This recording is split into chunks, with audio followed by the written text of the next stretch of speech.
Chapter 1. The Empty Chair. We set the table for 11, but only 10 of us came through the door. My grandmother's farmhouse in Lancaster County, Pennsylvania, had hosted our family Thanksgiving for 43 years straight, and she'd never once miscounted the place settings. But there it was.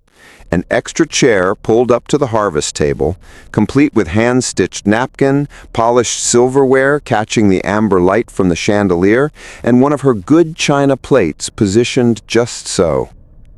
The smell of roasting turkey filled every corner of the old house, mixing with the wood smoke from the fireplace and the sharp sweetness of cranberry sauce bubbling on the stove.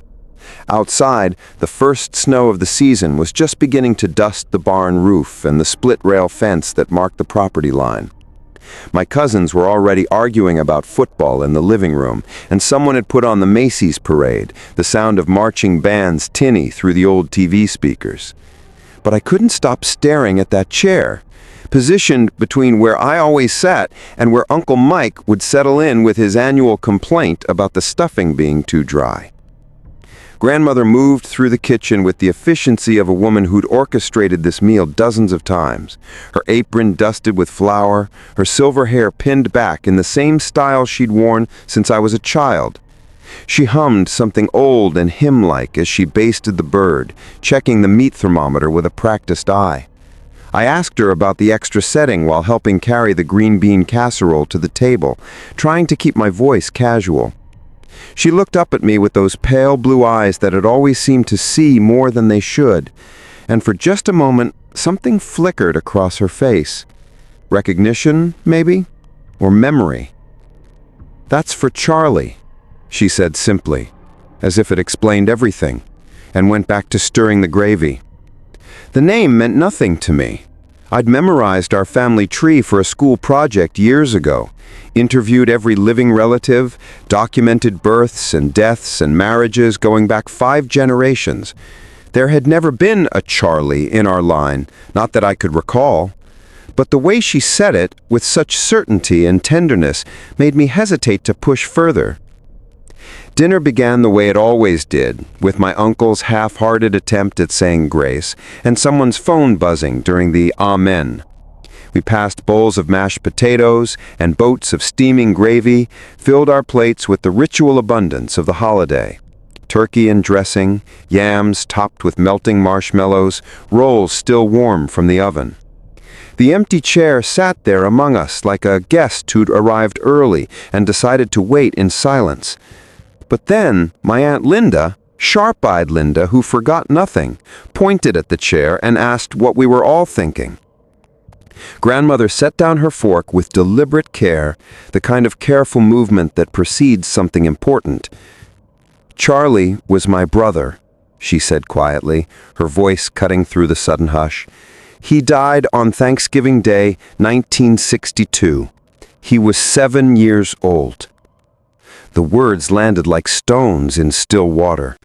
I'd never heard her mention a brother, not once. My mother's face had gone pale, her fork suspended halfway to her mouth. Grandmother continued, her gaze distant now, focused on something beyond the walls of the dining room. "He choked on a button that fell off his good shirt, right here at this table." The room had gone cold, despite the fire crackling in the next room and the heat still radiating from the kitchen. Grandmother reached over and straightened the napkin at the empty place setting, smoothing it with trembling fingers. She whispered, "I set his place every year, because I wasn't there when it happened. I was outside playing, being selfish, being 11 years old. Mother was basting the turkey, Father was listening to the game, and Charlie..." She broke slightly. Charlie was alone when he couldn't breathe anymore. She looked around at all of us then, her expression fierce and sad and ancient. "So he gets a chair. He gets remembered. He gets to be part of this meal, even if we can't hear him laugh or watch him steal extra rolls the way he used to." The snow outside had picked up, pressing against the windows like it wanted in. Someone's phone buzzed again, shockingly loud in the silence. We ate the rest of the meal quietly, respectfully, acutely aware of that 11th setting and the small ghost it honored. After dinner, while my cousins cleared plates and my uncle started on the dishes, I found the old photo albums in grandmother's study, the leather-bound ones she kept in the bottom drawer of the roll-top desk. It took 20 minutes of searching, but I found him. A boy with dark curly hair and a gap-toothed smile standing in front of this very house in a photograph dated November 1962. Charles William Morrison, the inscription read on the back in faded ink. My grandmother's handwriting, younger then, but still precise. Behind him in the photo, just barely visible through the dining room window, you could see the edge of the harvest table set for Thanksgiving dinner. I counted the place settings visible in the frame. There were 11. When I walked back into the dining room, everyone had gone to watch football, but the empty chair remained exactly where it had been. The plate was no longer empty. Someone, or something, had placed a single dinner roll in the center of the plate, torn in half the way a child might tear it, steam still rising from the soft white interior as if it had just come out of the oven. But grandmother had stopped baking hours ago, and the kitchen was dark and cold. I stood there in the doorway, watching that steam curl upward in the lamplight, and wondered who or what had finally come to claim their seat at the table.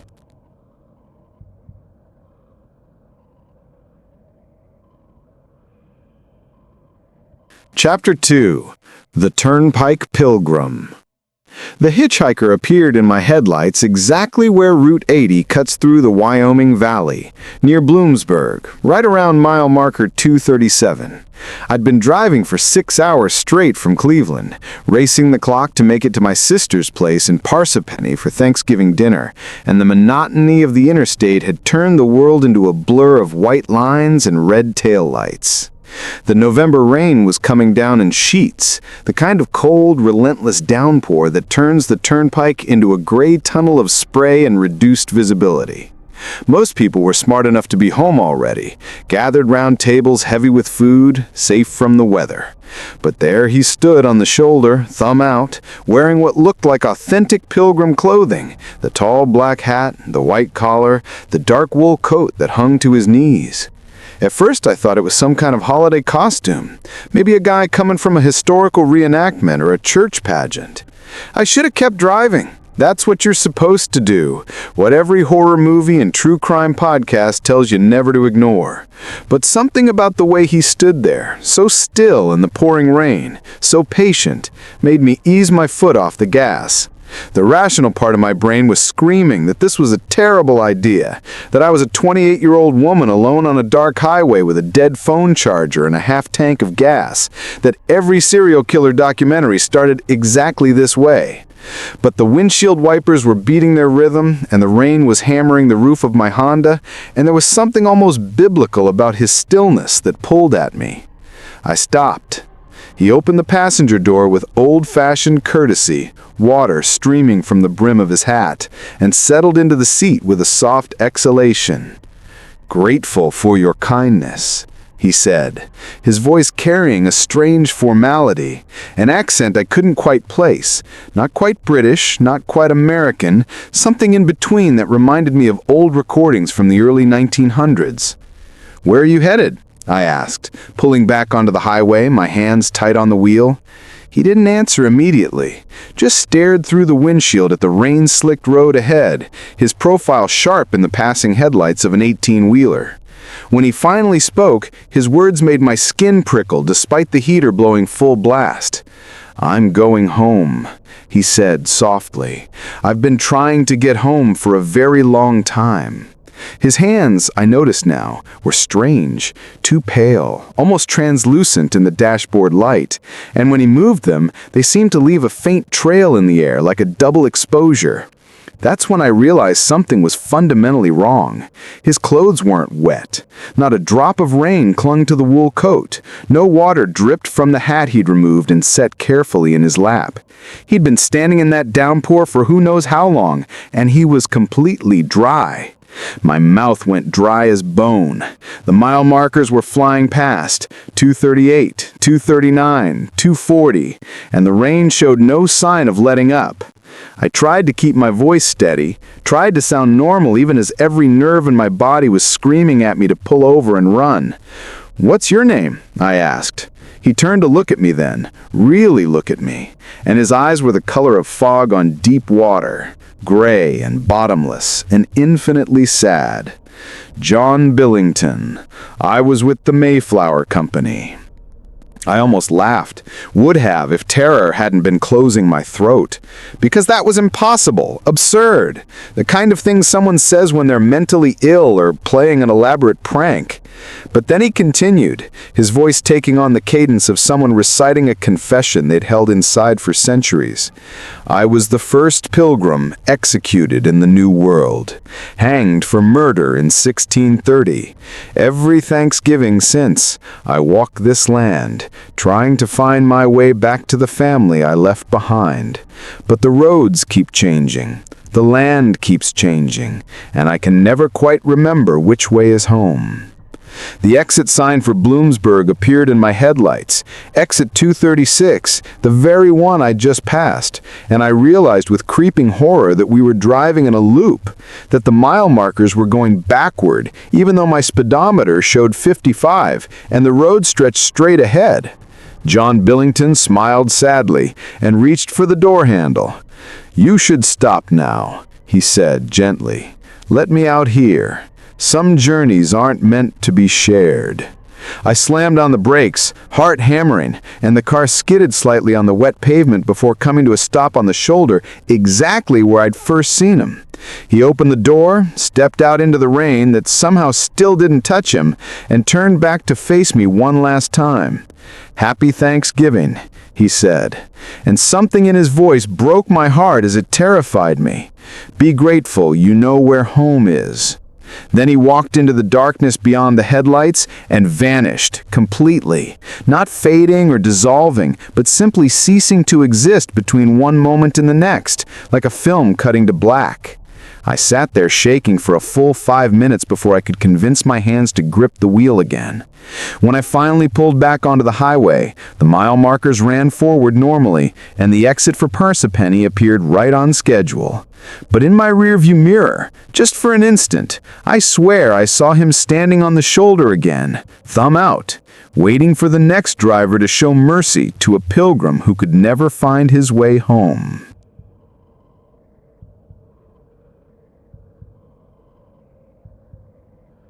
Chapter 3. The Leftover Pie.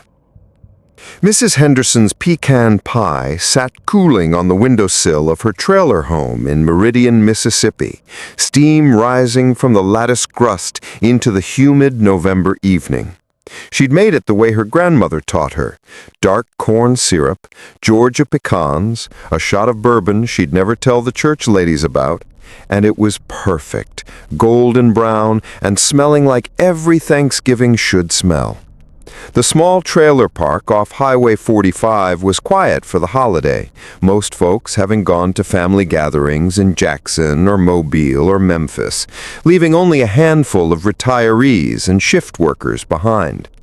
Mrs. Henderson was 72 and lived alone since Carl passed 3 years back, and she'd made the pie not for herself, but for young Danny Reeves next door, the boy whose mama worked double shifts at the truck stop and rarely made it home for a proper meal. She'd promised him a slice after his shift at the Piggly Wiggly ended at 8, and she was a woman who kept her promises. But when she turned away to check on the turkey breast in her ancient oven, just a small one, enough for sandwiches through the weekend, she heard a sound that didn't belong. A wet, smacking noise, the sound of someone eating with enthusiastic disregard for manners, the kind of sound that raises the hair on your arms because it's too hungry, too urgent, too wrong. She spun around to find her kitchen window wide open, the screen she could have sworn was latched, now hanging loose on its hinges. The pie was still there, on the sill, but a huge wedge had been removed, taken by what looked like hands that had simply reached through and torn rather than cut. Filling dripped down the vinyl siding below the window. Crumbs dotted the counter inside. And there in the linoleum, tracked from the window to the door, were footprints, bare footprints, human-sized but wrong, the toes too long, the heel print too deep, pressed into the floor with what must have been considerable weight. She grabbed the cordless phone with shaking hands, ready to dial 911, when she noticed what she'd missed in her initial shock. The footprints didn't lead to the door. They led under her kitchen table and simply stopped, as if whoever or whatever had made them had either vanished or was still there, crouched in the shadows beneath the red checkered tablecloth that hung to the floor. Mrs. Henderson had lived through Jim Crow and Vietnam and Carl's long decline from cancer, and she learned that sometimes the scariest moment is the one right before you confirm your worst fear. She stood frozen, phone clutched in her liver-spotted hand, watching that tablecloth for any sign of movement. The football game played quietly on the TV in the living room. Alabama was up by 14, and somewhere in the park, a dog started barking, high and frantic. Then the tablecloth moved, just slightly, as if something underneath had shifted its weight or taken a breath. "I know you're there," Mrs. Henderson said, surprised by the steadiness in her voice. "Come out now." For a long moment, nothing happened. Then the tablecloth lifted, and what emerged wasn't human, though it wore a human shape the way a child might wear a costume that doesn't quite fit. Its skin was the color of November corn husks, papery and dry, stretched too tight over bones that seemed to have too many joints. Its eyes were black and wet like a bird's eyes, unblinking, fixed at her with an intelligence that was absolutely not animal, but not quite human either. It held the remainder of her pie in its two long fingers, juice dripping between them, and when it smiled, its teeth were small and yellow and filed to points. "Thank you for the offering," it said in a voice that sounded like wind through dead leaves. "It's been such a long time since anyone left out the proper gratitude. The old ways are mostly forgotten now." Mrs. Henderson's grandmother had told her stories, Choctaw stories, that mixed with Baptist hymns in the humid Mississippi of her childhood, about the things that walked during harvest time, the old spirits that needed to be fed, honored, remembered. It stood up fully then, unfolding to a height that made it hunch beneath her low ceiling, and with its free hand it reached into a pocket of what might have been clothing or might have been its own skin, she couldn't tell, and produced a small cloth bundle tied with rotting twine. "For you," it said, placing the bundle on her table with surprising gentleness. "In exchange, the bargain kept." Then it moved toward the window with a grace no human body could manage, sliding through the opening like water, like smoke, like a memory dispersing. Mrs. Henderson stood alone in her kitchen, the football game still playing, the turkey breast beginning to smell done. With trembling fingers, she picked up the cloth bundle and unwrapped it. Inside were 7 crisp $100 bills and a note written in spidery handwriting on paper that looked centuries old. "For the next 7 Thanksgivings, leave a pie on your windowsill at sunset, and you will want for nothing." She made the pie every year after that, exactly as her grandmother had taught her. And every year on Black Friday, she'd find $700 tucked somewhere in her trailer, under a couch cushion, in a coffee can, once folded inside her Bible at the Book of Ruth. But she never saw the thing again, and she never told a soul about it, because some bargains, she understood, were meant to be kept in silence.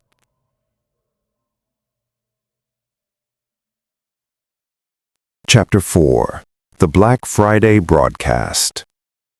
The emergency broadcast tone cut through the Thanksgiving night at 11:47 p.m., that same harsh digital shriek that usually precedes a weather warning or an Amber Alert, the sound designed to jolt you from comfort into attention.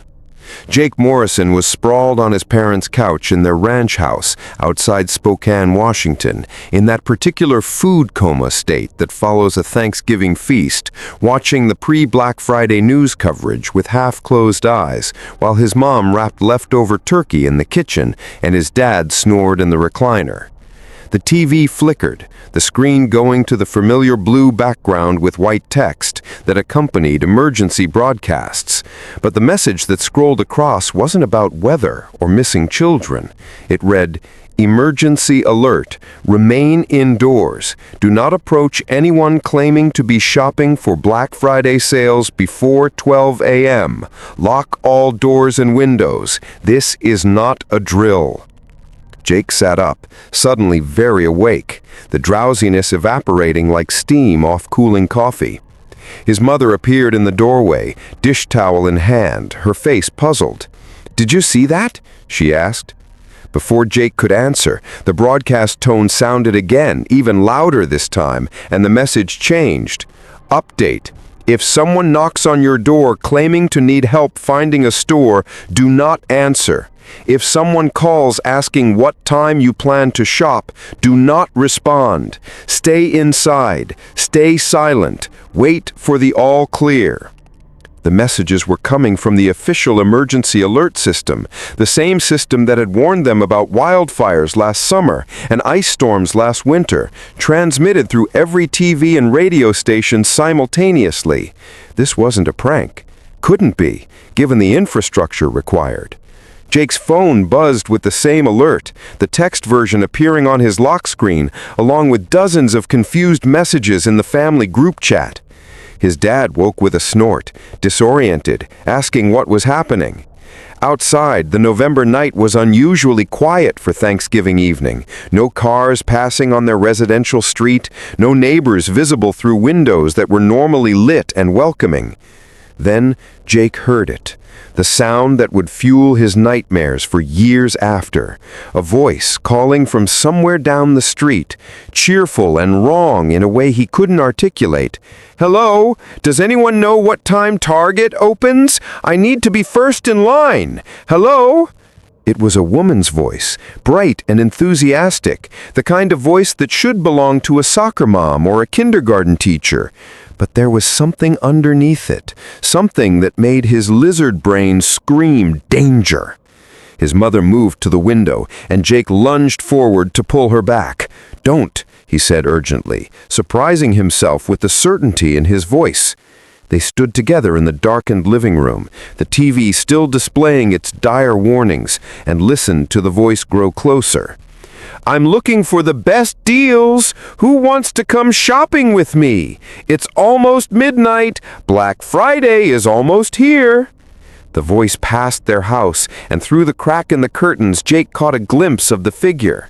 It looked human at first glance, a woman in a parka and jeans, but it moved wrong, its limbs bending at angles that shouldn't be possible, and its head swiveled a full 180 degrees as it scanned the houses.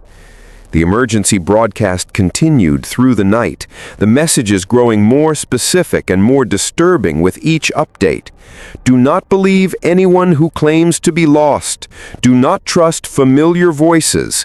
Do not assume daylight will make you safe."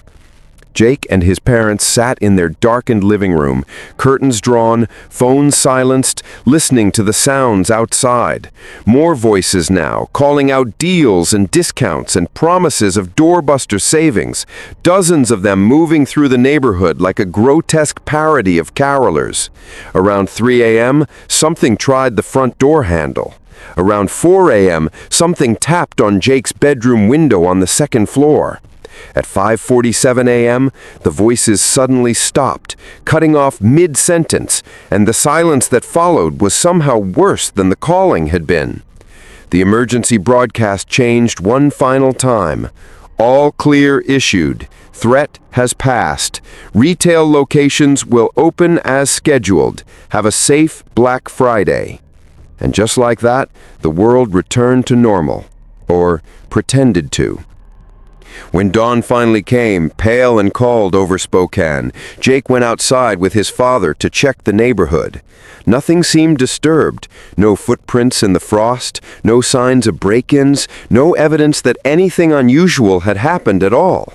Except for one thing. Every house on their street, including theirs, had a shopping bag hanging from the doorknob. Glossy black bags with no logo, no store name, just a white receipt stapled to each one. Jake opened ours with shaking hands and found it full of Black Friday deals, electronics, clothes, toys, all the things people camp out for, except they never existed in any store he'd ever heard of, and the prices on the receipt were listed not in dollars, but in hours. Payment due 24 hours of silence, 36 hours of forgetting, 48 hours of not asking questions.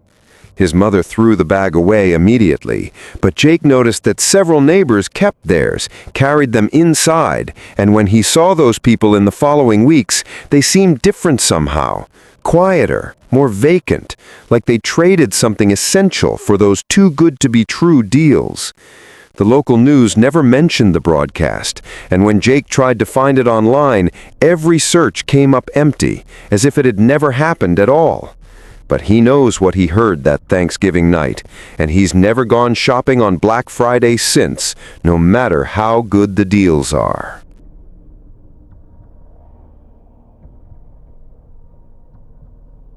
Chapter 5. The Gratitude Game. The dinner game started innocently enough, the way the worst things always do, with someone's bright idea to make Thanksgiving more meaningful at the Riverside Community Center in Burlington, Vermont. 14 strangers had gathered for the Friendsgiving potluck, organized for people who couldn't or wouldn't spend the holiday with family. College students too broke to fly home, recent divorcees, elderly folks whose children lived across the country, night shift workers with nowhere else to go. Sarah Chen had brought a store-bought pumpkin pie and her best attempt at optimism, trying to outrun the fact that this was her first Thanksgiving since her wife left. The community center was decorated with construction paper turkeys and hand-traced leaves, the kind of cheerful desperation that civic spaces wear during holidays. And someone had set up a long folding table with mismatched chairs and paper plates that tried very hard to look festive. Marcus, a bearded grad student in a flannel shirt, suggested the game after everyone had filled their plates with the potluck offerings: dry turkey from a grocery store rotisserie, lumpy mashed potatoes, green bean casserole that was more fried onions than beans. "Let's go around and each share what we're truly grateful for," he said with the earnest enthusiasm of someone who'd recently discovered mindfulness. "But here's the thing, we have to be completely honest. No generic answers. Dig deep." It seemed harmless, even therapeutic. Sarah went third, after a nurse named Patricia mentioned her cat, and a truck driver named Jim talked about his new dentures. "I'm grateful I didn't drive my car off the bridge last Tuesday," Sarah said quietly. And the room went silent, in that particular way rooms go silent when someone speaks a truth too raw for polite company. But then something strange happened. As soon as she finished speaking, a warmth flooded through her chest, a physical sensation like drinking hot cider on a cold day, and for the first time in months, the constant weight of her depression lifted just slightly, just enough to let her breathe fully. One by one, others shared their deep gratitudes, and the same thing happened to each person. A visible lightening, as if speaking the truth out loud had a tangible, physical effect. An elderly woman named Ruth confessed she was grateful her abusive husband had finally died last spring. A teenager named Devin admitted he was grateful his parents didn't know he was gay. A middle-aged man named Carl said he was grateful the cops hadn't found the money he'd embezzled from his last job.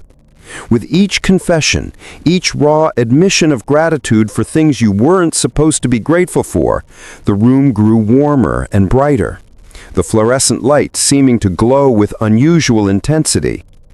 But it was when they reached Jennifer, quiet Jennifer, who'd barely spoken all evening, that everything changed. She looked around the table with eyes that had gone strangely distant and said in a flat voice, "I'm grateful my daughter won't suffer anymore." The warmth vanished instantly, replaced with a cold that had nothing to do with Vermont November. "What happened to your daughter?" Patricia asked gently. Jennifer smiled, and it was the smile of someone who'd crossed a line they could never uncross. "She's in the trunk of my car in the parking lot. She's been there since Wednesday. I'm grateful I finally found the courage." The table erupted into chaos, chairs scraping, someone screaming, Marcus fumbling for his phone to call 911, but Jennifer just sat there calmly, that terrible smile fixed on her face, as if the gratitude game had unlocked something she'd been keeping locked away. The police came within 8 minutes, their blue lights strobing through the community center windows, and they found exactly what Jennifer had described: her 15-year-old daughter, dead for almost 48 hours, wrapped in blankets in the trunk. The toxicology report would later show a fatal dose of her mother's sleeping pills.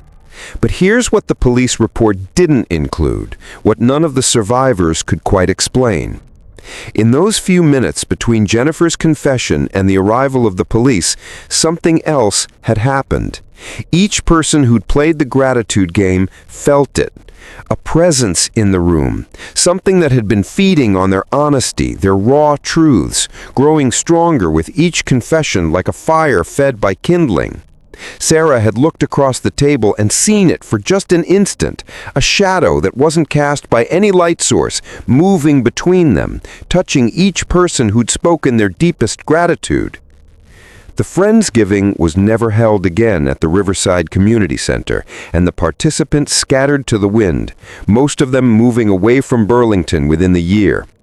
But Sarah still feels it sometimes, especially on Thanksgiving. That warmth in her chest that had felt so comforting at first, now revealed as something that had taken root inside her when she spoke her truth out loud.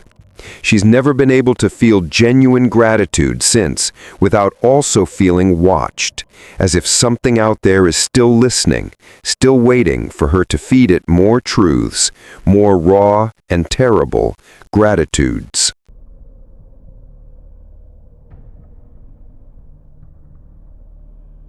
Chapter 6. The Harvest Moon Highway. The service station appeared on Route 395, somewhere between Lone Pine and Bishop, California, exactly where Tom Brenner's GPS insisted there was nothing but empty desert for the next 40 miles.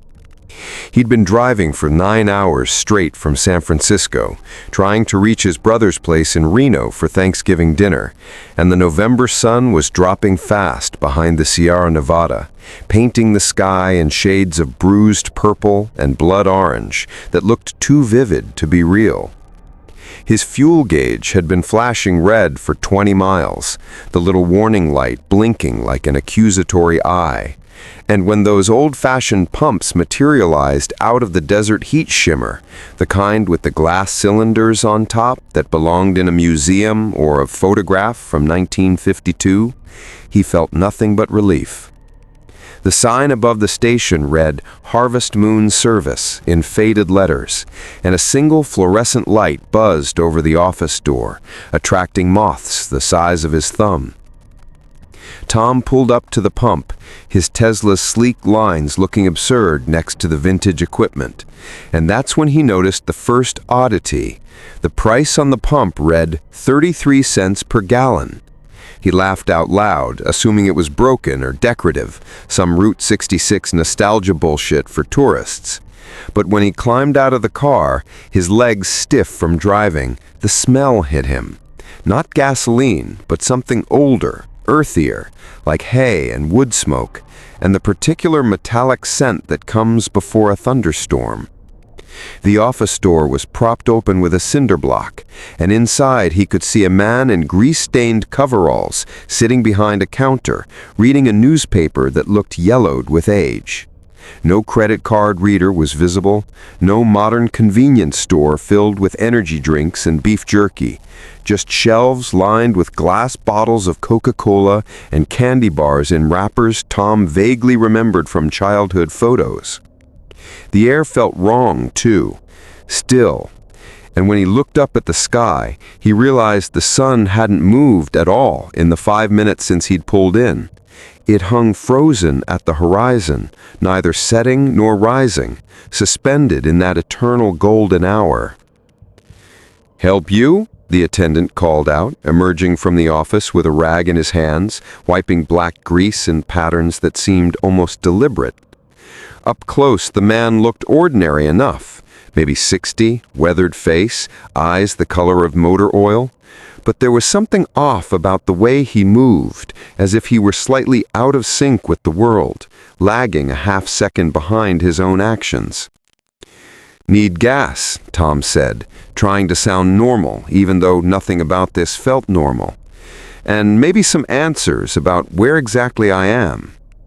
The attendant smiled, showing teeth that were too white, too perfect. "You're on the Harvest Moon Highway," he said, as if that explained everything. "Been here since 1947, serving folks like you. Folks who are running a little late, running a little low, running away from something or towards something else. We're here for the in-between times, the moments that slip through the cracks." He moved to the pump with surprising speed and began filling Tom's Tesla with gas it wasn't designed to use, the liquid pouring crystal clear instead of amber, making no sound at all as it flowed. Tom's phone buzzed in his pocket, 11 missed calls from his brother, 17 texts, all of them saying the same thing. "Where are you? Dinner was hours ago. Are you okay?" But when he checked the time on his phone, it read 4:47 p.m., the exact same time it had read when he pulled into the station. The attendant finished pumping and hung the nozzle back with a decisive click. "That'll be $11.55, he said pleasantly. Tom fumbled for his wallet, pulled out a 20, and watched as the man made change from a register that dinged like a bell. "You might want to get back on the road now," the attendant said, handing over the bills. "The Harvest Moon Highway only appears when someone really needs it, but it doesn't stay open long, and you don't want to be here when it closes." His voice had taken on an urgency that made Tom's scalp prickle. "What happens when it closes?" Tom asked. The attendant's smile disappeared. "Nothing good, nothing you'd want to be part of. Now go." Tom got back in his car, hands shaking slightly as he started the engine, and when he pulled out on Route 395, his rearview mirror showed only empty desert, no service station, no pumps, no fluorescent light attracting moths. His GPS recalculated immediately, showing his location as exactly where it should be, 40 miles from the nearest services, but his fuel gauge now read full. The sun resumed its descent, time clicking forward again like someone had pressed play after a pause. He made it to his brother's house 3 hours later, the Tesla running impossibly smooth, and when he told the story over reheated turkey and cold stuffing, everyone laughed and suggested he'd hallucinated from road hypnosis or fallen asleep at the wheel. But Tom knew what he saw, what he felt in that place outside time.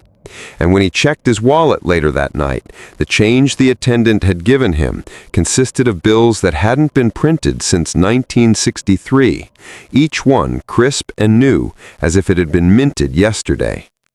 He's driven Route 395 dozens of times since then, always watching for that service station, that frozen sunset, that attendant with his too white smile, but the Harvest Moon Highway never appears in the same place twice. And Tom is starting to understand that some roads only open when you're not looking for them, when you're lost enough, or desperate enough, or running hard enough from whatever you're trying to escape. And sometimes, late at night, he wonders if he ever really left that station at all, or if he's still there, suspended in that eternal golden hour.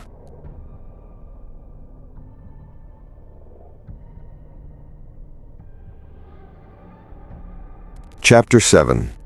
The Dinner Guest. Nobody in the Fletcher family could remember inviting Aunt Carol to Thanksgiving dinner at their home in Asheville, North Carolina. But there she was, at 2 p.m. on Thursday, standing on the front porch with a covered dish and a smile that showed too many teeth. Beth Fletcher answered the door with her 7-year-old daughter Maya hiding behind her legs, and for a moment she just stared, trying to place this woman who looked vaguely familiar. Maybe late 50s, gray hair and an old-fashioned bun, floral dress that belonged in a different decade, but who didn't quite match any of the relatives Beth could recall from holiday gatherings past. "Carol," the woman announced cheerfully, as if they'd been expecting her all along. "I brought my famous sweet potato casserole. You know, the one everyone always requests." She thrust the warm dish into Beth's hands before she could respond and swept into the house with the confidence of someone who belonged there.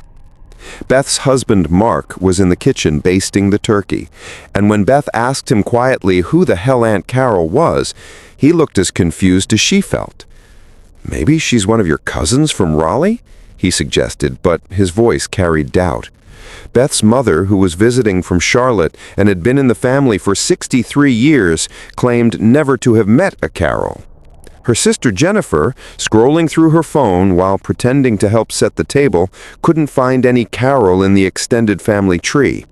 Yet there she sat in their living room, making comfortable small talk with Beth's father about the Appalachian weather and the early snow forecast, acting as if she'd attended every Fletcher family Thanksgiving for the past 20 years. When Maya approached her shyly to show off a drawing, Aunt Carol admired it with what seemed like genuine warmth and produced a peppermint from her purse, the old-fashioned kind wrapped in cellophane that nobody sold anymore. "Your grandmother used to love these," she told Maya, and Beth's mother overheard and went pale because, yes, her own mother had kept a bowl of those exact peppermints on her coffee table until she died in 1998. Dinner proceeded with increasing surrealism, everyone tiptoeing around the obvious question of who this woman actually was while maintaining the polite fiction that she belonged. Aunt Carol knew things she shouldn't know, mentioned Beth's childhood dog by name, recalled the Christmas when Mark's father had fallen off the roof hanging lights, but Mark's father had never fallen off any roof. Described in perfect detail a vacation the family had taken to Myrtle Beach, except the year she mentioned was 1987, and Beth hadn't been born until 1989. The sweet potato casserole she'd brought was incredible, the best thing on the table, and when Beth tried to get the recipe, Carol just smiled and said, "Oh, it's been in our family for generations. You already know how to make it." But Beth had never made sweet potato casserole in her life, had never even tasted one quite like this. The spices were perfect, the texture somewhere between creamy and substantial, the marshmallow topping browned to caramelized perfection. As they ate, Aunt Carol's stories became increasingly specific and increasingly wrong, describing events that never happened to people who should have been strangers to her. Then, as Beth was clearing the dinner plates and her mother was cutting the pumpkin pie, Aunt Carol stood up abruptly and said in a voice that had lost all its warmth, "I should see the basement now." The room went cold, despite the fire crackling in the fireplace and the heat radiating from the kitchen. "We don't have a basement," Mark said slowly. Aunt Carol's smile didn't waver, but her eyes had changed, become black and flat like doll's eyes, reflecting no light. "You will. Tomorrow morning, you'll wake up and your house will have always had a basement. And in that basement, you'll find something that's been waiting a very long time." She walked to where the basement door should have been, would have been, in a different version of this house, and placed her hand flat against the wall. Where her palm touched, the wallpaper began to darken and bubble, and Beth swore she could hear something behind the wall, scratching, waiting. "Thank you for dinner," Aunt Carol said, turning back to face them all. "I've been trying to find this house for 37 years, ever since the fire." Before anyone could respond, Aunt Carol walked out the front door, got into a car that none of them had noticed in the driveway, a green Plymouth that looked like it belonged in a 1970s catalog, and drove away into the November twilight. The family stood frozen in the dining room, the smell of turkey and pie suddenly cloying, overwhelming. Beth's father was the first to speak. "There was a fire in this neighborhood in 1986, before this house was built. A family died on Thanksgiving Day, the whole family, including a woman named Carol Henderson. They never found what started it." He'd lived in Asheville his whole life, remembered the story from the local news, the way the whole community had mourned. Mark pulled out his phone and searched the address, found the archived newspaper articles that confirmed it.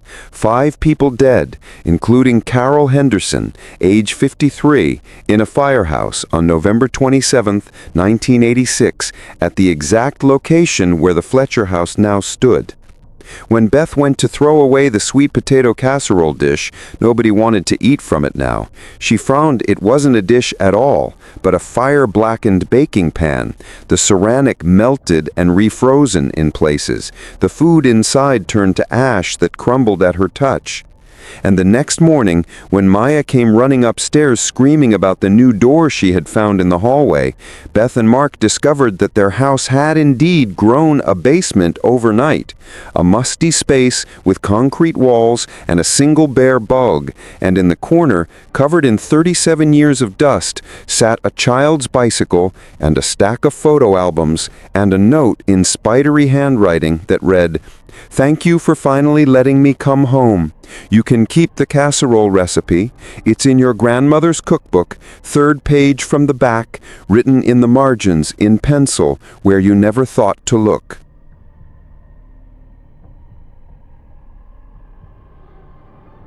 Chapter 8.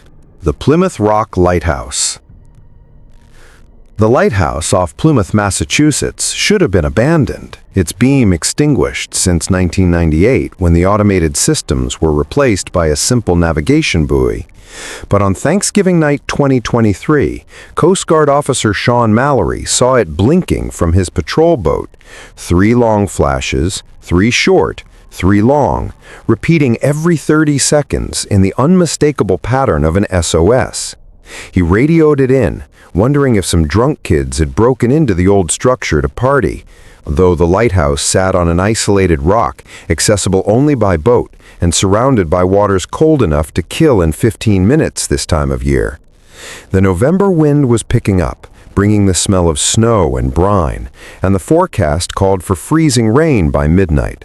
Against his better judgment, and against direct orders to wait for backup, Sean motored his small patrol boat toward the lighthouse, watching that impossible beam cut through the darkness, calling out to anyone who might be listening.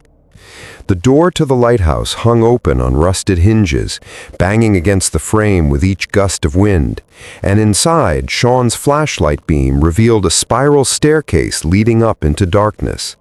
The walls were covered in names, hundreds of them, maybe thousands, carved into the stone with what looked like fingernails or crude tools, dated going back to the 1800s. Some were names Sean recognized from local history, families who lived in Plymouth for generations, but others were strange, foreign, belonging to languages he couldn't identify. As he climbed, his radio crackled with static, and through the white noise, he thought he heard voices, multiple voices, overlapping, all saying the same thing. "We came ashore. We came ashore. God have mercy. We came ashore." At the top of the lighthouse, in the lantern room, where the great Fresnel lens should have been dark and cold, the light was blazing, not from any electrical source Sean could see, but from the air itself, as if the darkness had been set on fire. Standing in the center of that impossible light was a man in pilgrim clothing, identical to the figures in elementary school Thanksgiving pageants, except this man was wrong in every detail. His skin had the waxy quality of a corpse preserved too long in cold water. His eyes were solid white with no iris or pupil, and when he opened his mouth to speak, seawater poured out instead of words.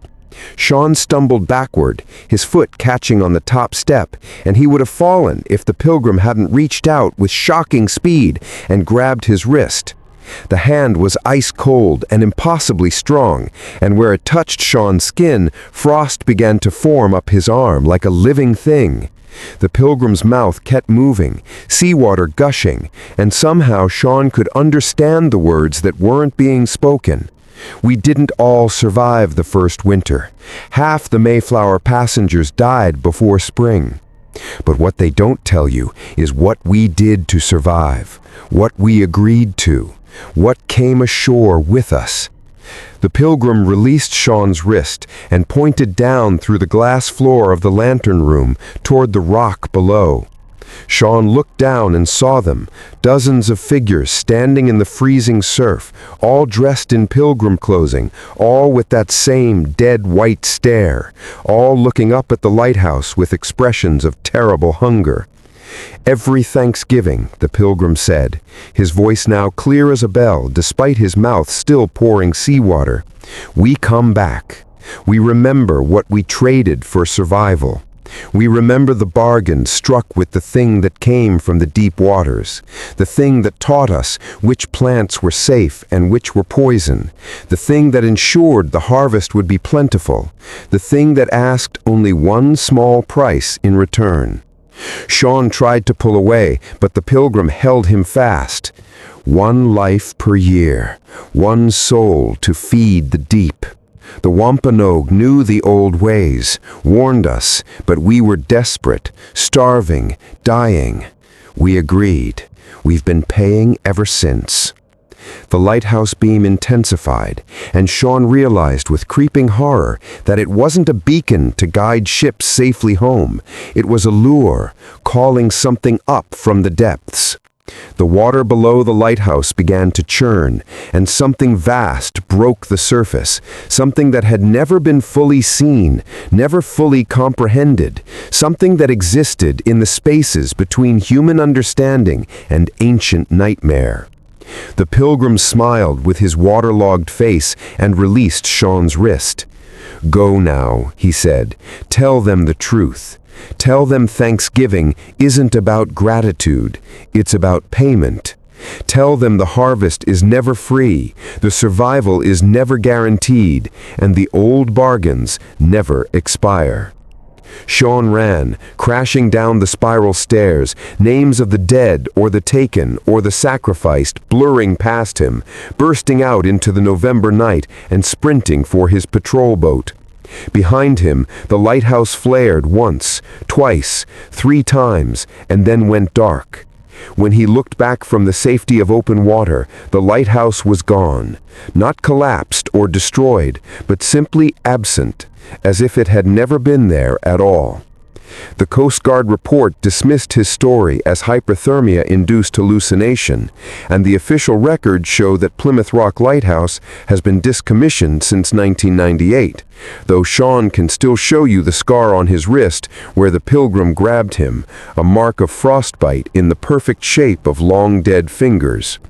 And every Thanksgiving since, the fishing boats that work those waters near Plymouth report the same thing, a light where no light should be, flashing its eternal SOS, and in the morning, one boat is always missing, the crew never found, their families left to wonder what ancient price is still being paid for a harvest 400 years past. Chapter 9. The Macy's Parade Shadow. Chloe Martinez had secured the perfect viewing spot for the Macy's Thanksgiving Day Parade, right on Central Park West at 72nd Street. 5 hours of standing in the November cold to claim the front row position against the barricades, where her 7-year-old nephew Danny could see the giant balloons float past. The crowd pressed in behind them. Thousands of people bundled in coats and scarves, clutching cups of coffee that steamed in the 34-degree air.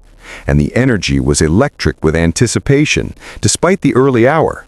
Barely 8 a.m., the parade not due to start for another hour. Danny was bouncing with excitement, pointing at the massive Snoopy balloon visible blocks away as parade crews walked it into position. And Chloe felt that particular New York magic, the sense that she was part of something iconic, something that would become a memory she'd treasure. Then, she noticed the shadow. It wasn't attached to anything. The morning sun, low and pale behind the buildings, cast long shadows down Central Park West. But this one moved wrong, slipping between the other shadows like oil spreading on water. Chloe watched it slide past her feet, heading north against the flow of the crowd, and for just a moment, as it crossed over her shoes, she felt a cold so intense it burned. Nobody else seemed to notice. Danny was still bouncing, the woman next to them was taking selfies, the crowd was cheering as the first marching band approached from the south. But Chloe couldn't look away from that shadow as it moved deliberately, purposefully, against every law of physics she understood. It climbed up the leg of a police barricade, slipped across the pavement, and began to attach itself to people. First, a teenage girl in an NYU sweatshirt. Then an older man with a press pass, then a mother holding a toddler on her shoulders. When the shadow touched them, something changed. The teenage girl's smile faded, her eyes going distant and glassy. The man with the press pass stopped taking photos and just stood there, motionless, his camera hanging forgotten around his neck. The mother set her toddler down mechanically, then walked away without a word, leaving the child crying on the sidewalk until a stranger scooped her up.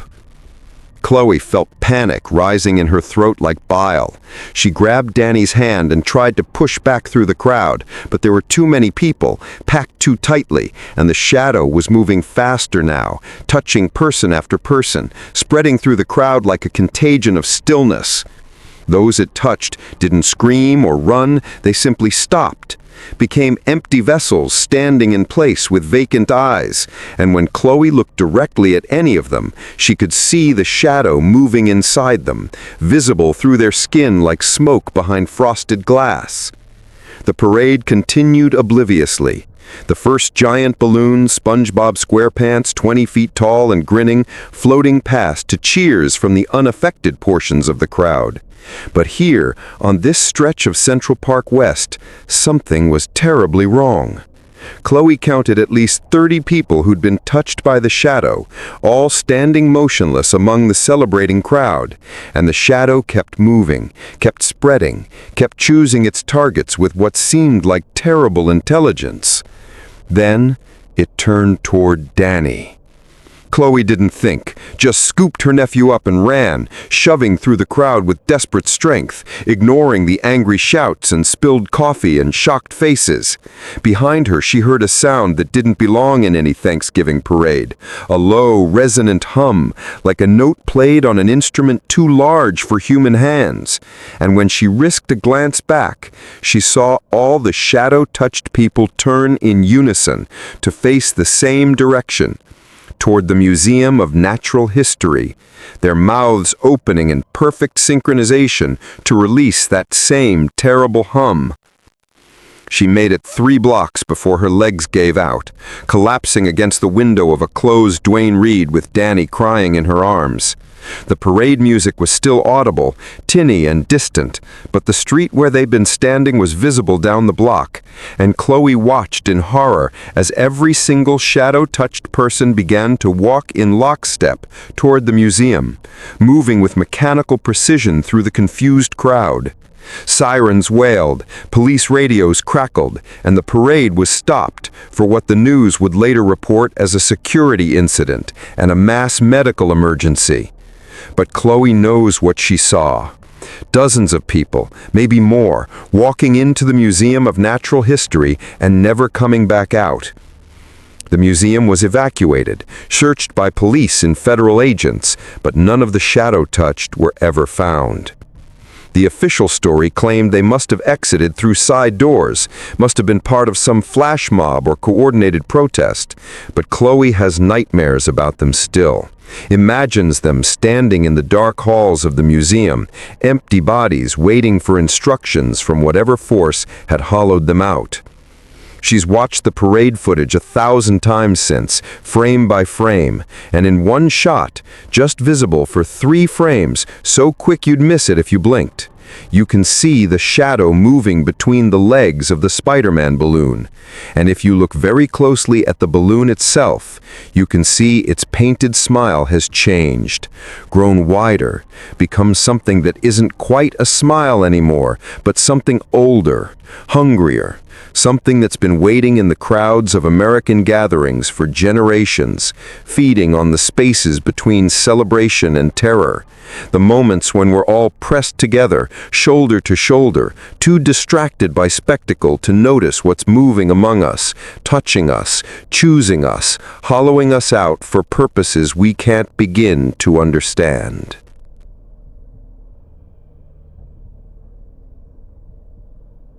Chapter 10. The Last Slice.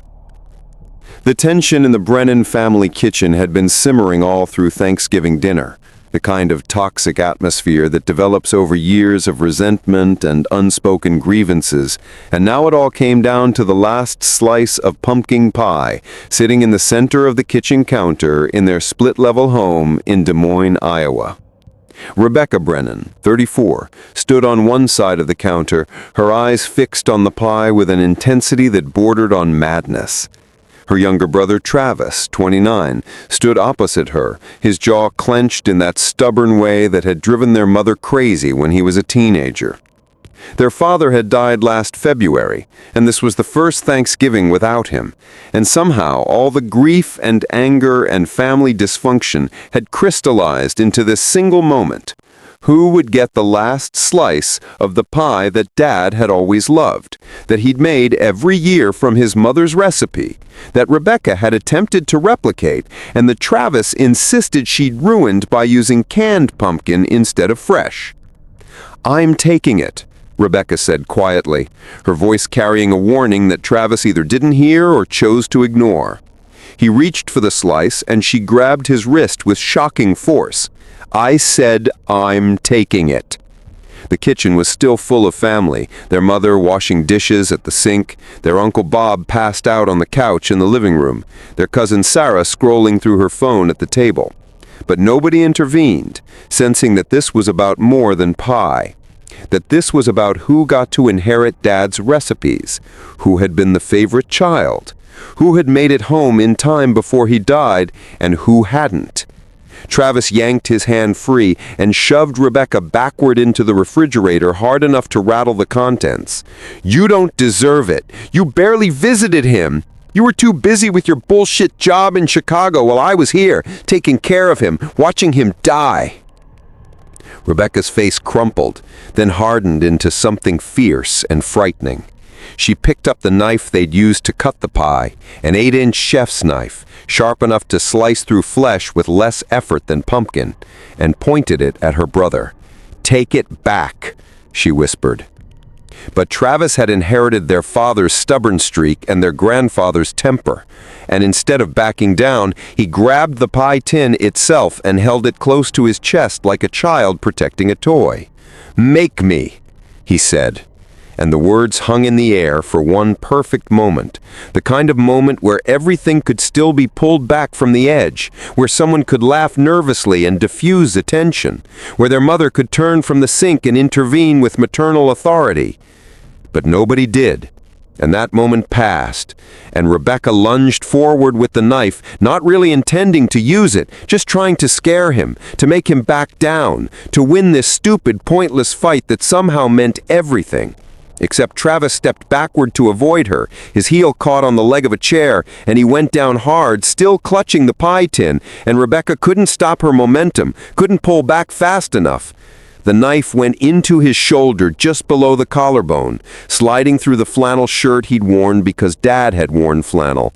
And for a moment everyone froze. Rebecca standing over her brother with the knife still in her hand, Travis on the floor with blood already soaking through the fabric, her mother turning from the sink with a dish towel dripping soap suds, Cousin Sarah's mouth open in a silent scream. Then Travis started to laugh. A horrible wet sound that shouldn't have been a laugh at all, and he looked down at the pie tin he'd somehow kept from hitting the floor and saw that the impact had destroyed the last slice, turned it into a smear of pumpkin filling and crushed crust. "Look what you did," he wheezed, blood flecking his lips. "You destroyed it, just like you destroy everything."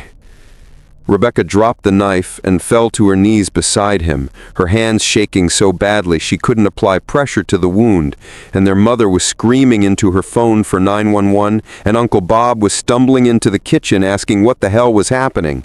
And somewhere in the chaos, the ruined pie tin fell from Travis's hands and clattered across the linoleum, leaving a trail of filling that looked too much like blood. Travis survived. The knife had missed major arteries by a quarter inch, a miracle, the ER doctor called it. But the family didn't. Rebecca was arrested on Thanksgiving night, charged with felony assault with a deadly weapon, and released on bail 3 days later to a house she could no longer live in and a family that would never speak to her again. The charges were eventually reduced to aggravated assault as part of a plea deal, and she served 18 months in county jail, followed by probation and mandatory therapy. She lost her job, lost her relationship, lost everything that had seemed important before the moment the knife had slipped into her brother's flesh over a piece of pie that neither of them ended up eating. Travis still has the scar, a puckered line of tissue he sometimes traces with his fingers when he's anxious. And he moved to Seattle the following spring, as far from Des Moines and his sister and that kitchen as he could get. Their mother sold the split-level house and moved into a condo, couldn't stand to look at the spot on the floor where her children had nearly killed each other over dessert. And every Thanksgiving since, Rebecca sits alone in her small apartment in Chicago, no longer welcome at any family gathering, and orders Chinese takeout instead of cooking, terrified of what she's capable of how quickly love can turn to violence, of how a lifetime of resentment can explode over something as trivial and as sacred as the last slice of pie. But what haunts her most, what wakes her up at 3 a.m. in cold sweats, isn't the memory of the knife going in, or her brother's blood, or even the 1.5 years in jail. It's the fact that in that crystalline moment before she lunged forward, she had really, truly wanted to hurt him. And some small dark part of her still wonders what would have happened if Travis hadn't fallen, if the knife had gone where she had been aiming, if she'd finally won the fight they'd been having since childhood over who Dad loved more, who deserved his legacy, who got to eat the last slice of pie. Chapter 11. The Corn Maze. The corn maze outside Lincoln, Nebraska was supposed to close at 5 p.m. on Thanksgiving Day, but the Hartley family arrived at 4:47, begging the teenage attendant to let them try it just once before heading to dinner at Grandma's house. Kyle and Jennifer Hartley had driven 3 hours with their twin daughters, Emma and Sophie, age 11, and the girls had been promised this specific maze, advertised as the largest in Nebraska. 8 acres of winding paths cut through corn that stood 12 feet high, golden and rustling in the cold November wind. The attendant, a bored kid named Justin who just wanted to close up and get to his own family dinner, waved them through with minimal instruction. Stay on the paths, don't damage the corn, you have until dark to find the exit. The Hartleys entered laughing, Emma and Sophie racing ahead around the first turn, their voices echoing strangely in the narrow corridors formed by stalks that blocked out the late afternoon sun and turned everything into a maze of shadows and golden light. The first 20 minutes were fun, the kind of wholesome family adventure that makes good Instagram photos and better memories. They hit dead ends and doubled back, made wrong turns that led to amusing frustration, found clever scarecrows and seasonal decorations that the maze designers had placed at key junctions. But then Jennifer noticed something odd. They kept passing the same scarecrow, a figure dressed in overalls and a straw hat, positioned at what should have been 4 different intersections, but looked identical each time. Same pose, same outfit, same button eyes that caught the fading light. "Are we going in circles?" Kyle asked, pulling out his phone to check the GPS. But his phone showed no signal, which was strange because they were only a few hundred yards from the entrance, and the map app couldn't load. Emma called out that she'd found something, and they followed her voice to a small clearing where the corn had been trampled down in a perfect circle. The stalks bent but not broken, arranged in a pattern that looked almost ritualistic. In the center of the circle sat a child's shoe, small and muddy, and Sophie bent to pick it up before Jennifer could stop her. The moment Sophie's hand touched the shoe, the temperature dropped 20 degrees in an instant, their breath suddenly visible, frost forming on the corn stalks with audible crackling sounds. The sky above the maze, visible in that narrow strip between the corn tops, had gone the wrong color, not the purple of twilight, but a sickly green that preceded tornadoes, except there were no storm clouds, no wind, just that terrible color bleeding across the sky. "We need to leave," Kyle said with sudden urgency, grabbing Sophie's hand and pulling her away from the clearing. They ran through the maze corridors, taking turn after turn, but nothing looked right anymore. The paths were wider than before, or narrower, or slanted at angles that made Jennifer's inner ear scream that something was geometrically impossible. And the scarecrows, there were dozens of them now, hundreds maybe, standing at every turn, and when Jennifer looked directly at any of them, she could swear their heads turned slightly to follow her movement, button eyes tracking her passage. Emma screamed. They found her standing at an intersection, pointing down one of the paths, and what they saw there made Kyle's mind rebel against the evidence of his eyes. The path didn't end in a dead end or a turn. It ended in a door, an actual wooden door with a brass knob, standing upright in the middle of the cornfield with no frame, no walls, just a door suspended in space.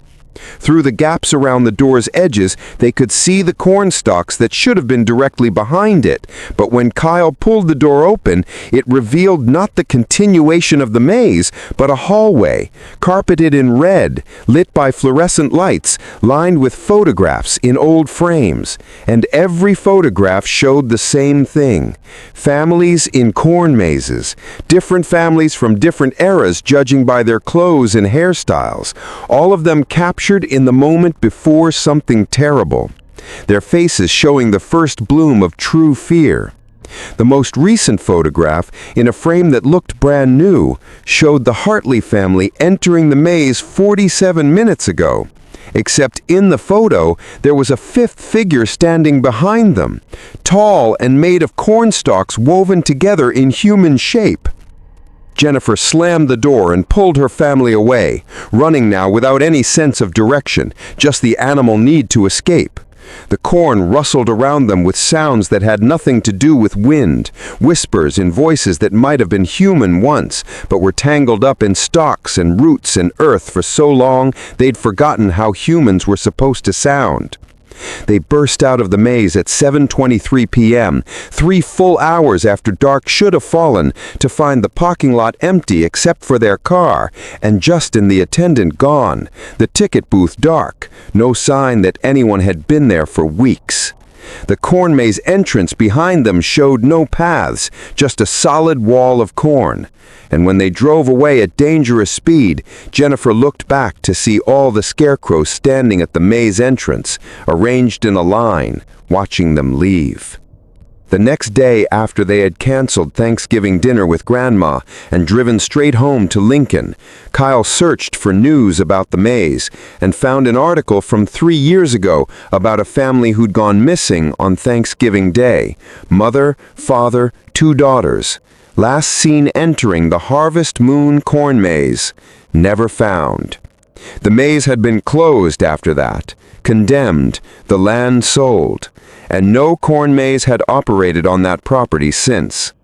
But Kyle knows where they'd been, knows the maze still exists somewhere that isn't quite here, somewhere that only opens on Thanksgiving, waiting for the next family to arrive just before closing time, waiting to add their photograph to that hallway behind the impossible door, waiting to teach them that some mazes aren't designed to be solved, but to keep you, to hold you, to make you part of the walls that trap the next visitors who think they're just having a wholesome family adventure on a cold November afternoon in Nebraska.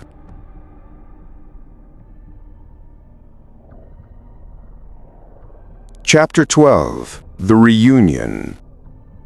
The Franklin High School class of 2003 20-year reunion was scheduled for Thanksgiving weekend at the Quality Inn Conference Room in Bakersfield, California, because nobody could agree on any other date, and frankly, nobody was that excited about it anyway.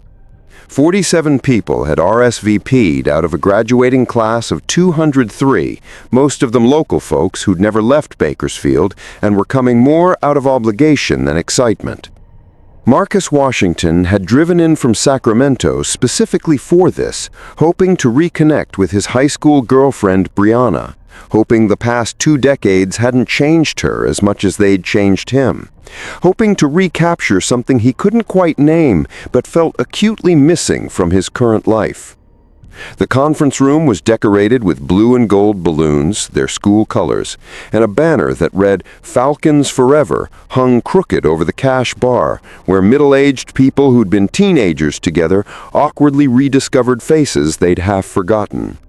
Marcus spotted Brianna immediately. She'd barely aged, still had that smile that had made him stupid in 11th grade, and when she saw him across the room, her face lit up in recognition that made his chest ache with nostalgia and regret. They talked for an hour, sharing the shorthand of old intimates, laughing about teachers long retired and parties long forgotten, skirting carefully around the real questions. Why did you leave? Why didn't you call? What would have happened if we'd tried harder?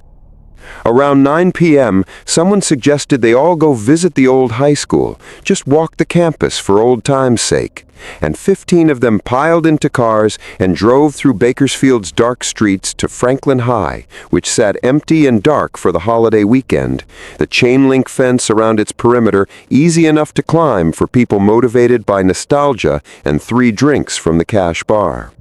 They wandered through the familiar campus like ghosts revisiting their own past, peering through classroom windows, sitting on the same lunch benches where they'd eaten cafeteria pizza and planned their futures.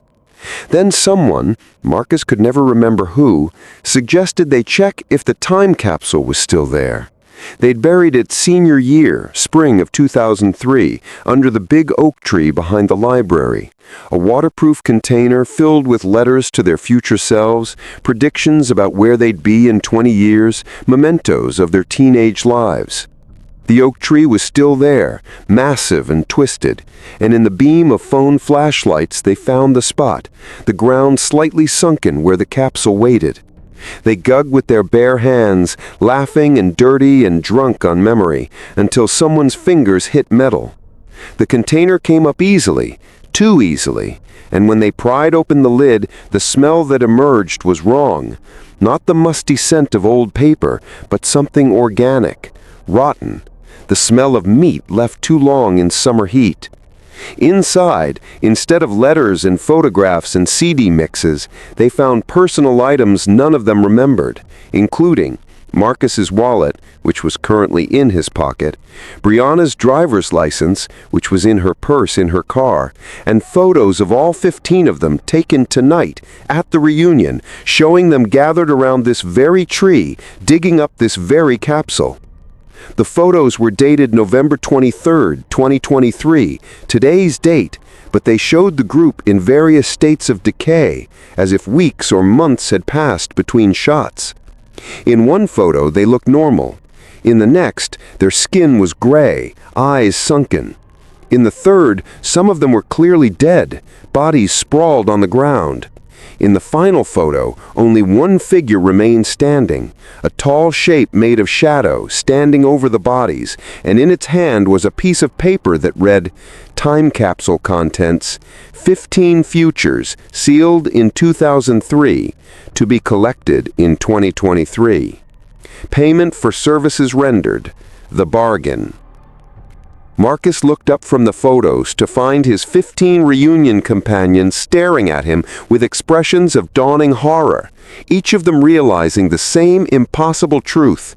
They'd made some kind of agreement senior year, something they'd all forgotten, something that had been waiting under this tree for 20 years, and now it was time to pay.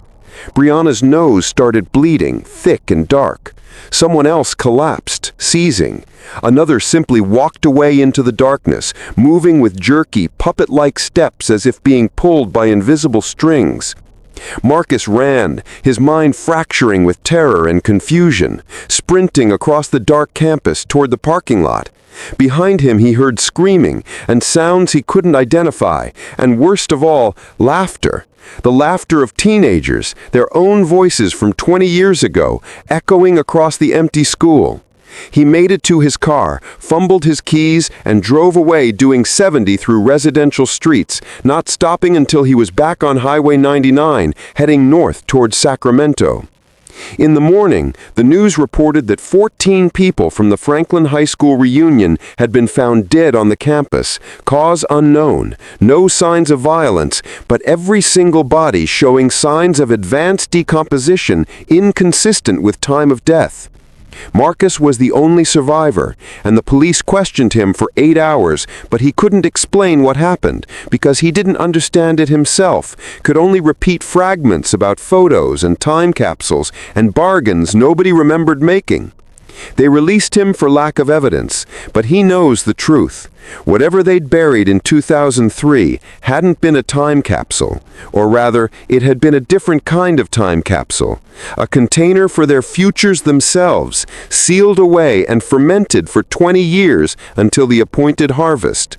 And sometimes, late at night, Marcus hears those teenage voices laughing, and he wonders if he really escaped, or if he's still there, under the oak tree, digging, discovering, descending into whatever awaited them in that capsule.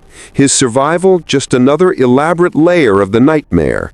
His entire life since that night, just a dream the capsule is showing him while his body rots under that old oak tree in Bakersfield. One more payment for a bargain he made when he was 17 and stupid and thought 20 years was forever, and thought futures were free, and thought teenagers lived forever, and thought nothing he did in high school could possibly matter anymore. When in fact, those are the years when we make our most binding contracts, the ones written in yearbooks and sealed in capsules and buried under trees that remember everything, even when we forget.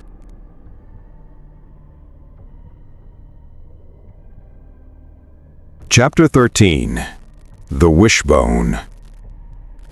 The Wishbone sat in the center of the Morrison family dining table at their farmhouse outside Topeka, Kansas, bleached white and perfect, balanced on a small porcelain dish like a sacred relic. Every Thanksgiving for the past 64 years, the Morrison family had saved the wishbone from the turkey and allowed the two youngest family members to make the traditional wish, pulling the bone until it snapped, the one who got the larger piece supposedly having their wish granted. It was a silly tradition, harmless, the kind of thing families do because they've always done it, because Grandma Morrison had done it with her children and her mother had done it with her, and so on, back through generations until the origin was lost to time. But this year felt different. 14-year-old Lucas Morrison stared at the wishbone with a feeling of dread he couldn't explain, watching as his 10-year-old cousin Mia bounced excitedly in her chair, eager for her turn now that she was finally old enough to be considered one of the youngest at the holiday gathering. The adults were in the living room, digesting the massive meal and watching football in that particular American coma that follows Thanksgiving dinner, and the table had been cleared except for the wishbone. Lucas's older brother Tommy, 16, had done the ritual last year, and it seemed different ever since. Quieter, more withdrawn, prone to staring at nothing with an expression Lucas couldn't read. When Lucas had asked what Tommy had wished for, his brother had simply shaken his head and walked away. And now Tommy was upstairs in his room, having refused to come down for dinner at all, claiming he was sick, though Lucas had seen him that morning looking perfectly healthy. "Come on," Mia said impatiently, reaching for one side of the wishbone. Lucas took the other end reluctantly, the bone cool and smooth under his fingers, and for just a moment before they pulled, he felt something pulse through the bone, a vibration, a heartbeat, something alive that should not have been alive in dead, dried bone. They pulled. The bone snapped cleanly, and Mia got the larger piece. She squealed with delight and closed her eyes dramatically, making her wish in the exaggerated way children do when they believe completely in magic. Lucas held his smaller piece and felt nothing but relief that it was over, that whatever dread had been building in his chest could dissipate now that the ritual was complete. Except it wasn't complete. The moment Mia opened her eyes, her expression changed, the childish joy draining away, replaced by something ancient and knowing and terrible. She looked at Lucas with eyes that were still her eyes, but somehow contained something else, something that had been waiting inside that wishbone for its chance to enter the world through the vector of a child's wish. "Thank you," she said, in a voice that was still Mia's voice, but layered with other voices, older voices, voices that stretched back through decades of Morrison family Thanksgivings. "I've been waiting so long for someone to wish for what I needed." Lucas dropped his piece of wishbone and stepped back, his heart hammering. "Mia?" he whispered. It smiled. And the smile was wrong, too wide, showing too many teeth. Mia wished to be special. Mia wished to be different from everyone else. Mia wished to be magic. The thing wearing his cousin stood up from the table with movements that were too fluid, too graceful. "And I grant wishes. That's what I do. That's what I've been doing for the Morrison family since 1959, when your great-great-grandmother made a bargain with something she found in the woods behind this very farm. Something that promised her family would never go hungry, never want for anything, as long as they kept the tradition, as long as they fed it with wishes every year." Lucas's mind raced through family history. The Morrisons indeed had prospered when other farms failed, had weathered droughts and recessions, had always seemed touched by unusual luck. But he thought of Tommy's hollow eyes, of cousins who'd moved away and cut all contact, of an uncle who'd hanged himself in the barn 10 years ago, of whispered stories about family members who'd changed after their turn with the wishbone. From upstairs, Tommy's door opened, and Lucas heard his brother's footsteps on the stairs, slow, deliberate, the walk of someone who'd been expecting this. Tommy appeared in the dining room doorway, and Lucas saw with horror that his brother's eyes had the same ancient quality as Mia's, the same sense of something else looking up through human pupils. "It's not so bad," Tommy said softly. "Once you stop fighting it, once you accept what you've become." He looked at Mia with something like kinship, like recognition. "What did you wish for, Lucas, before the bone snapped? In that moment when you touched it, some small part of you made a wish. Everyone does, even if they don't mean to." Lucas tried to remember, tried to recall that instant of contact, and with creeping horror, he realized Tommy was right. He had wished for something, just a fleeting thought. "I wish I understood." Understanding. He'd wished to understand what was happening to his family, what dark current ran beneath their good fortune. And now, standing in the dining room with his cousin and brother transformed into something not quite human anymore, the adults oblivious in the other room, Lucas felt the understanding flooding into him like water into a drowning man's lungs.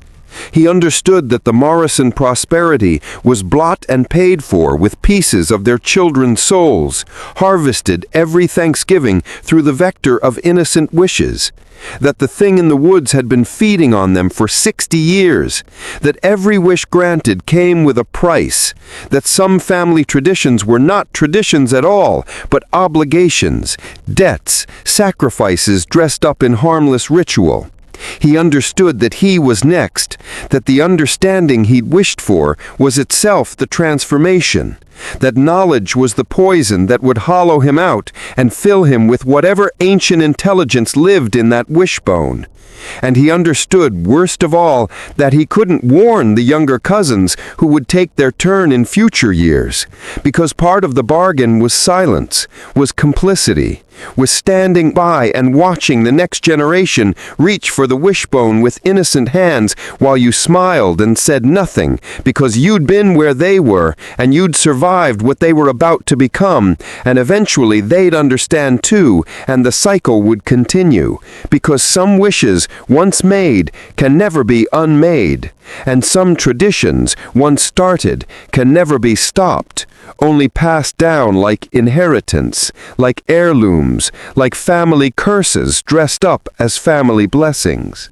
And the wishbone would return to its dish and sit there waiting for next Thanksgiving, bleached white and perfect and patient, ready to grant one more wish, ready to collect one more payment, ready to ensure that the Morrison family would never go hungry, never want for anything except perhaps their humanity, which seemed like such a small price to pay, at least until it was your turn to pull the wishbone and make your wish, and discover that the thing granting wishes had been waiting inside you all along, just looking for permission to emerge.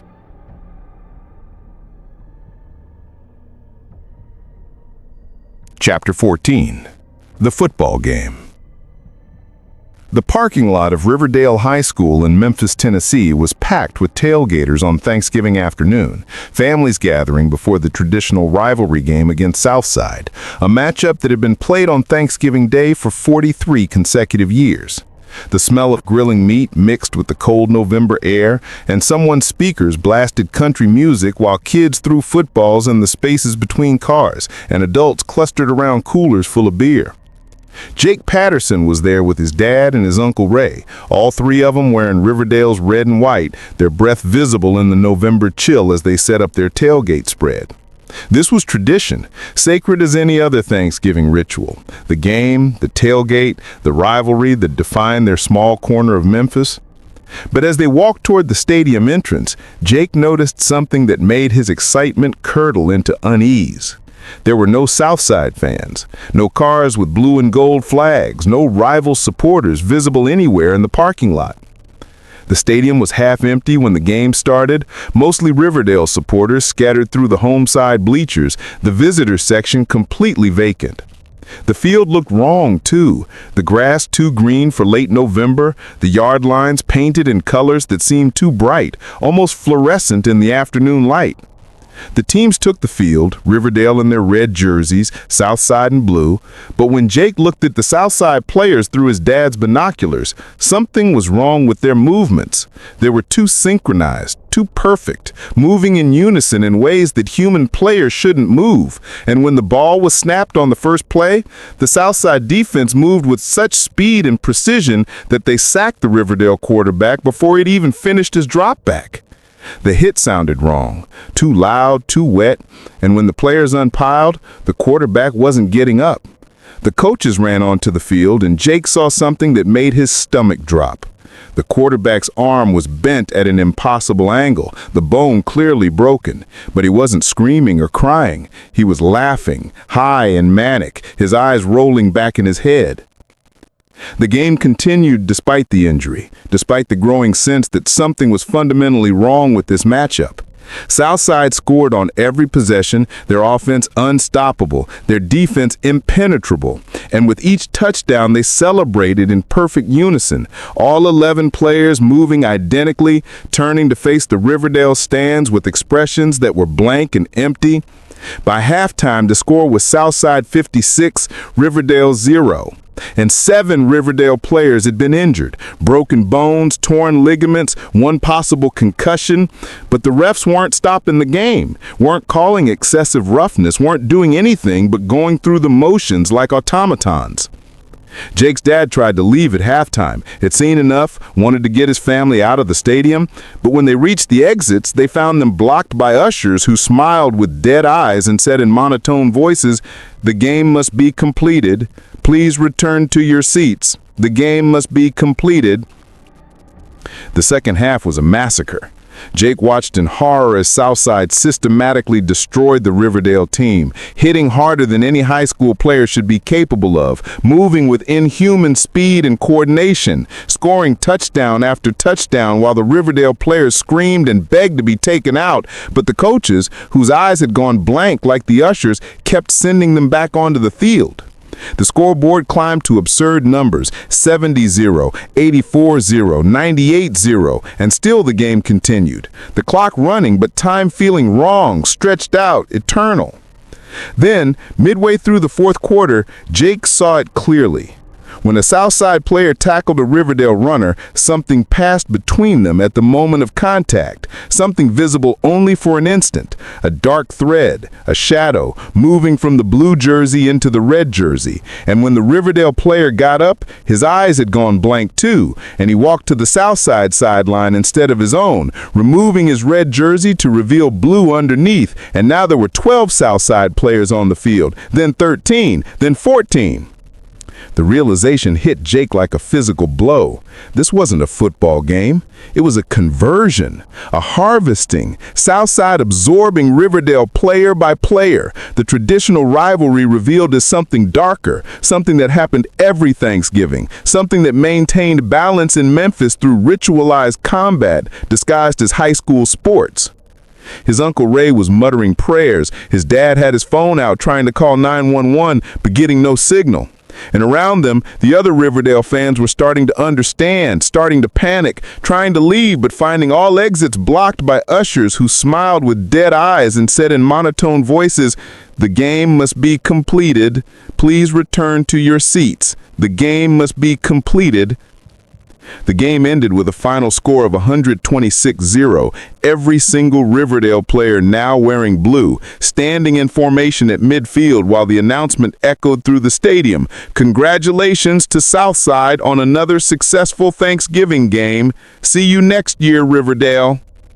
And Jake understood with crystalline clarity that next year, Riverdale would field a new team made of younger students who didn't remember this game, who didn't know what happened to their predecessors, who would suit up in red and white and play their hearts out in the traditional rivalry, never knowing they were walking into something that wasn't a game at all, but a feeding, a ritual, a sacrifice dressed in uniforms and played on a field that existed in the space between Memphis and somewhere else, somewhere that needed young bodies and young souls and found them every Thanksgiving in the parking lot of a high school stadium where tradition demanded that 2 teams meet and 1 team leave, but where the truth, hidden under 43 years of rivalry and pride and Friday Night Lights, was that only one team had ever been real, and the other was something else entirely, something that came back every year to collect its due from the children of Memphis, taking them one by one while their parents cheered and grilled hamburgers and drank beer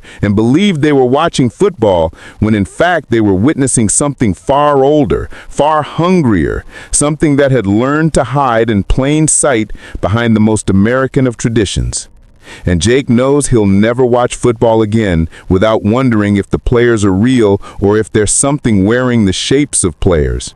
And every Thanksgiving, when he hears the sound of a marching band or smells grilling meat or sees red and blue jerseys, he remembers the stadium and the conversion and the terrible understanding that some rivalries aren't about winning or losing, but about feeding something that should never have been fed in the first place.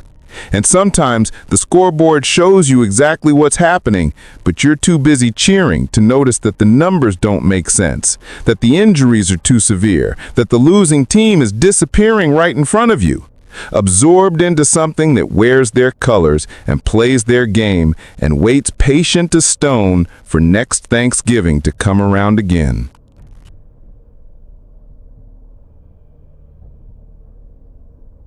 Chapter 15.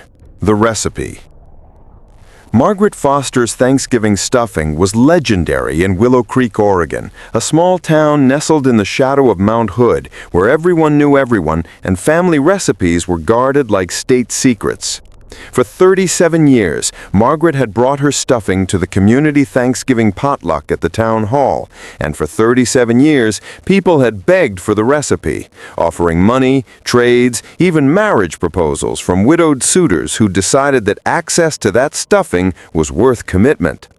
Margaret always smiled and declined, saying the recipe had been in her family for 5 generations, passed down mother to daughter, and it would go to her grave with her unless she had a daughter to inherit it. She had 3 sons, all grown and moved to Portland, and no daughter, so it seemed the recipe would indeed die with her. But this Thanksgiving, 2023, Margaret's 78th year, she arrived at the potluck with her famous dish and an announcement. She'd written down the recipe for the first time and would auction it off, proceeds going to the Willow Creek Volunteer Fire Department. The bidding was fierce, almost embarrassingly so. Neighbors competing with neighbors over what was essentially just seasoned bread and vegetables. But this was Willow Creek, where tradition mattered, and Margaret's stuffing had achieved mythic status through decades of being the best thing on every holiday table. Sarah Chen, the new librarian who'd moved to town just last year, won the auction with a bid of $800, a sum that made the longtime residents grumble that she didn't understand the value of money or tradition. Margaret handed over a small index card, yellowed with age, covered in cramped handwriting that looked older than Margaret herself. "Follow it exactly," Margaret said, gripping Sarah's wrist with surprising strength for a woman in her late 70s. "Every ingredient, every step, every word. Don't change anything." Her eyes held something Sarah couldn't identify, warning maybe, or fear. But then Margaret released her and smiled her usual warm smile, and the moment passed. Sarah took the card home, excited to try the recipe before the community dinner next week, to prove she was worthy of the trust Margaret had placed in her. The ingredient list was unusual, but not impossible. Day-old bread, celery, onions, sage, thyme, chicken stock, butter, and then at the bottom, in different ink, 2 ingredients that made Sarah pause. 1 cup of tears, freely given, and gratitude, measured by weight of memory. She assumed these were Margaret's poetic additions, metaphors for cooking with love and intention, the kind of elderly cooks wrote into their recipes to make them feel more meaningful. But when she reached the instructions, her faded. Begin preparation at midnight on the new moon. Speak the names of those you've lost while chopping vegetables. Let your tears salt the bread. If you cannot cry, this recipe is not for you.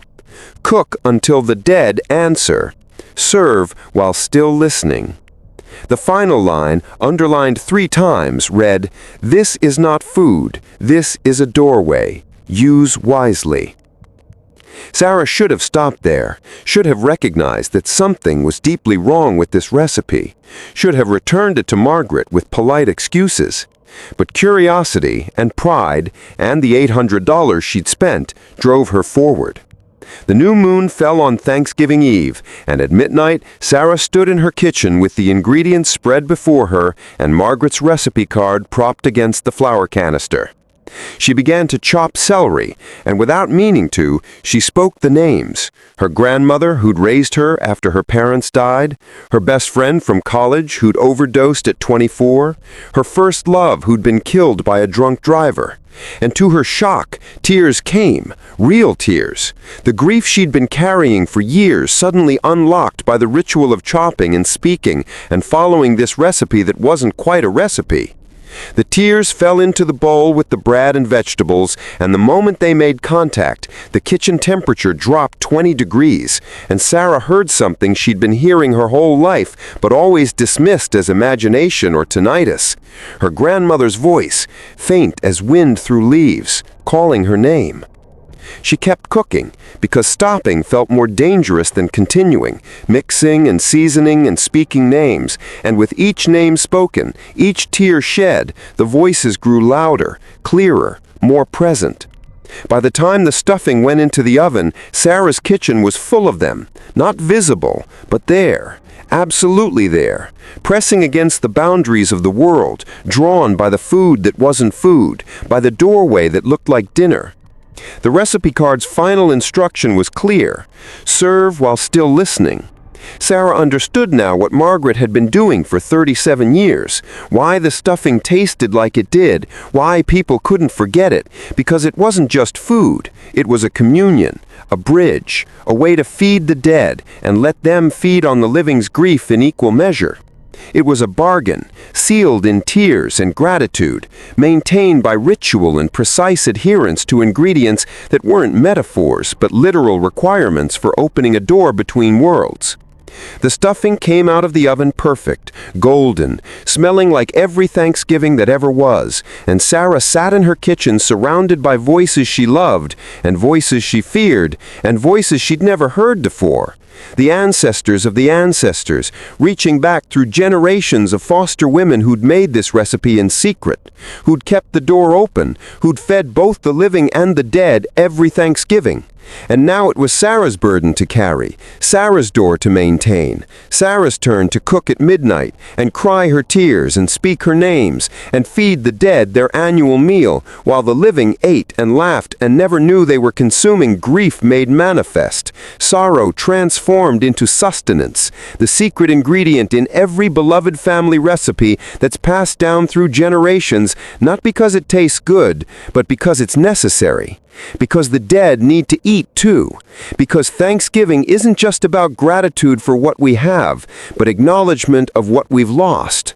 And some recipes are meant not to be shared, but to be inherited by those strong enough or foolish enough to take on the weight of feeding two worlds at once, of standing at the stove with tears streaming down your face, while something on the other side of that door presses close and whispers, "Thank you, thank you, thank you. We were so hungry, and now we're home, at least for this one meal, at least for this one night, at least until next Thanksgiving, when the ritual must be repeated or the door will close forever, and the dead will stop answering, and the stuffing will taste like ordinary bread and vegetables, and the magic that holds families together across the boundary of death will fade away and leave us truly, finally, unbearably alone."